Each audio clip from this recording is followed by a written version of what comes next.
Hey guys, this is my new raised bed for my garden in the spring and summer, and I actually put this together myself.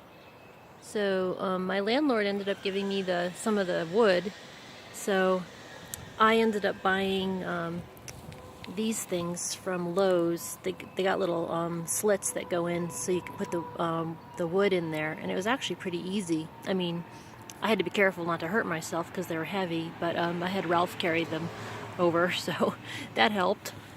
And then once I got it together, I I actually just ended up putting a whole bunch of sticks on the bottom, and then leaves that helped me clean up the yard. And then I just started to put the baskets of dirt that I had left over from last year. I started filling those in, and then I just started getting tired, so I'm gonna stop while I'm ahead. But it'll be done before I want to plant something.